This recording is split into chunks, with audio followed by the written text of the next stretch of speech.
దేవలోకంలో survey జరిగింది. ఎవరి mobile ఎక్కువసార్లు రింగ్ అవుతుంది అంటే ఎవరికి ఎక్కువ కాల్స్ వస్తున్నాయి. మీ ఉద్దేశంలో ఎవరికి ఎక్కువ కాల్స్ వస్తాయి? లక్ష్మికి పోతాయి రా భయ్, లక్ష్మికే పోతాయి ఎక్కువ కాల్స్, అంతే కదా భయ్.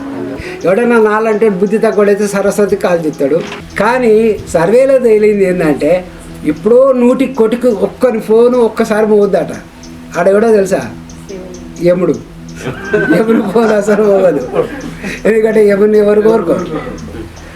అట్లాంటి యముని ఫోన్ ఒకసారి రింగ్ అయింది. ఆ మొబైల్లో చూసుకుంటే కింద 80 సంవత్సరాల వృద్ధుడు కనిపించాడు. అతను కట్టెలు కొట్టుకొని బ్రతికేటాడు. మంచి ఎండాకాలం మధ్యాహ్నం పూట కట్టెలు కొట్టుకొని కట్టెల మోసుకుంటూ వస్తున్నాడు.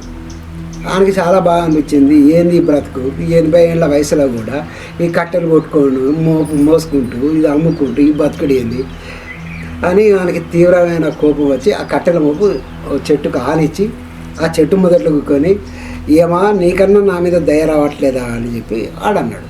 అది రింగు పోయింది. రింగు పోగానే యమునికి ఆయనకి అసలు కాల్స్ రావు కదా, ఆ లటక్కన ప్రత్యక్షమయ్యాడు. ముసలాయన పిలిచినావు కదా వచ్చిన పోదాం పా అంటాడు. పిలిచినావు కదా వచ్చిన ఇక పోదాం పా అంటాడు. నేను ఎక్కడ పిలిచిందే? అగో ఫోన్ చూడు, ఫోన్ చేసిన. అరే కరెక్టే, నిన్ను పిలిచిన నేను నీతో పాటు తోలుకోబోయేది కాదు, ఈ కట్టెల మొబ్బు ఎత్తుతో నెత్తి మీద పెట్టు. పడదాకనేమో వాడు చచ్చిపోతా అని అనుకున్నాడు.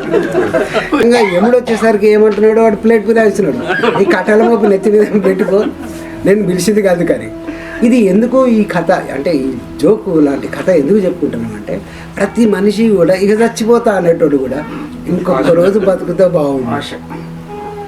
ఎందుకు నేను ఎప్పుడు ఉండాలి అన్న కోరిక ఏదైతే ఉందో దానివల్ల నేను ఇంకొక రోజు బతికినా బాగుంటుంది అనుకుంటాను.